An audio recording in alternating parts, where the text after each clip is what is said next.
حضرت علی رضی تعالیٰ عنہ نے فرمایا، زندگی میں خود کو کبھی کسی انسان کا عادی مت بناؤ، کیونکہ انسان بہت خود غرض ہوتا ہے۔ جب آپ کو پسند کرتا ہے تو آپ کی برائی بھول جاتا ہے، اور جب آپ سے نفرت کرتا ہے تو آپ کی اچھائی بھول جاتا ہے۔ تھوڑی دیر کے لیے قبرستان جا کر خاموشی سے بیٹھ کر ان بولنے والوں کی خاموشی کو دیکھا کرو۔ ہمیشہ اس وقت بولیں جب آپ کو احساس ہو کہ آپ کے الفاظ جو آپ کہنے جا رہے ہیں وہ آپ کی خاموشی سے زیادہ خوبصورت ہیں۔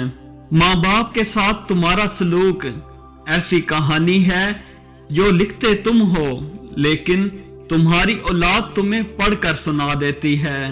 گناہ نہیں چھوٹ رہا، یہ فکر کی بات ہے، مگر ضمیر ملامت نہیں کر رہا، یہ خطرے کی بات ہے۔